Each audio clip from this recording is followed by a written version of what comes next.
February 16th. Got some short blocks that get shorter, and then some stroke rate rowing, power exercises.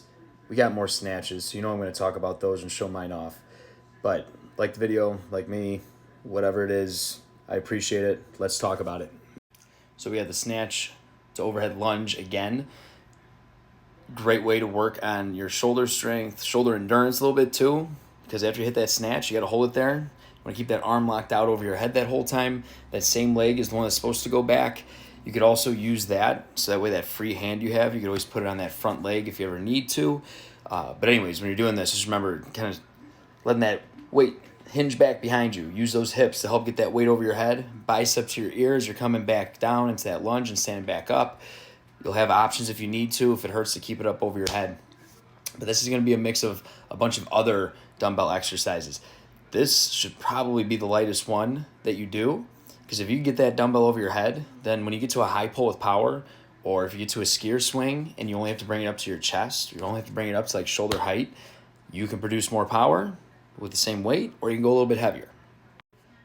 You also have timed rows with a stroke rate that you try to hold on to.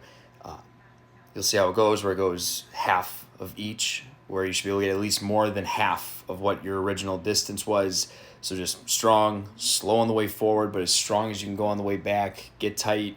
Long strokes is the way to go. Good way to get that heart rate up at the beginning and at the end of the block. And then you get to take a lot of breaks in between these exercises, as well as the row when you need to. And then last but not least, you got the treads. And on those treads, they'll go push, base, all out. And then you get rid of the push. So it just goes base to all out, and then it goes just all out. I'm kind of lying, because the first block, it'll be push to all out, 90 seconds. If you're feeling good, we should be shooting to hold pretty damn close to whatever you were going to do for a 1 minute all out. Maybe you can hold that for an extra 30 seconds. Maybe you can't, but you could treat it that way, where you go hard right from the beginning, see if you can hold on to it. You'll get a recovery, then a little bit less. Work before the next push to all out. And when you get into block 2, it'll be even shorter, so you can either try to hit those speeds again or try to improve on them. But this is a great way to build some confidence in those speeds that you need to hold for the mile, or coming up in March, we're going to have a quarter-mile benchmark. So pushing yourself at the beginning of those longer 90-second push to all outs is not a bad idea. Build a little bit of mental toughness, get your legs worn out a little bit, get the heart rate up.